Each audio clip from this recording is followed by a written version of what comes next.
Point of order.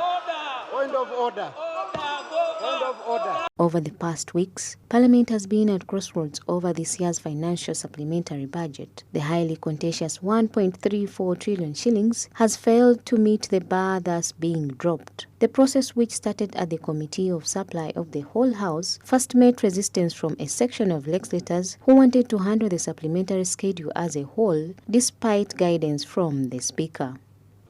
We have found a problem with money spent under 3%. And we need more time as a House to look into it. Listen. So we defer it.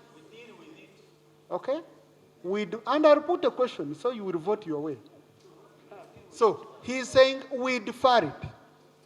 But we have also money which requires prior approval of government before it can be spent. And that money is holding very, very critical items. Very, very critical items. And we should move the whole thing entirely, because when you look at those that are in 3%, you'll find education, for example, you'll find health. So as a mother and a person on education, a member of parliament on education committee, we are soon going to see strikes in schools and everything. So I think we should handle it entirely than breaking it down. To spend within the 3% items that were rejected by the House. They used that to finance those activities, and now they say, you had already approved it. And that is where we are interested to know that within the 3%, what are the items funded, and those items fit the decision that this House took when we were appropriating. The Shadow Minister for Finance, Honorable Mwanga Chivumbi, further guided and pleaded with the legislators to accept the House move on with the prior supplementary that requires Parliament's approval and leave out the controversial 3%, which government spent without the approval of Parliament. This was still met with resistance from fellow MPs. Honorable colleagues, we have two sets of supplementaries before this Parliament. We have the one under 3%. That is here for approval. That one is loaded with most of the questionable items. And most of those items are where members have huge opinion against. Now, the one that requires prior approval, which is before us, the chairperson has talked about, has monies that by and large is not controversial.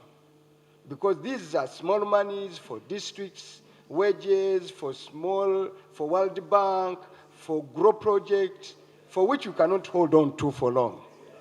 Therefore, as we cross-examine to detail the extent of impunity on 3%, let us not curtail the service delivery on the prior.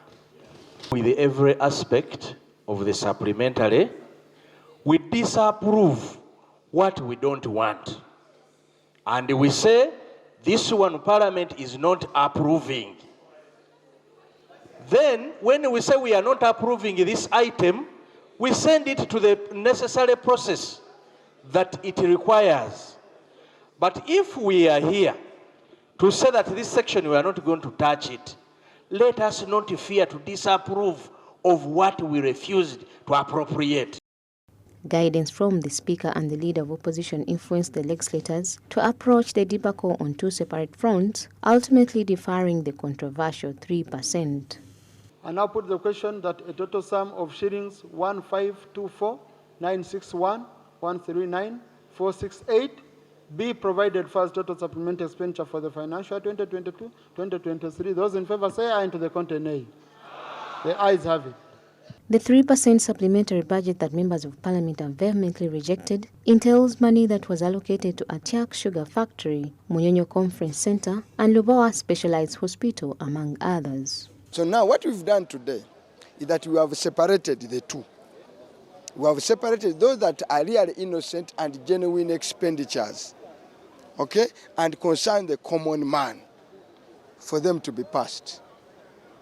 And then those that are questionable, that have all those other data expenditure, Munyonyo, Atiak, as you know them, land bought for so many billions in Kololo, 9 decimals for 10 billion, all that has pended approval.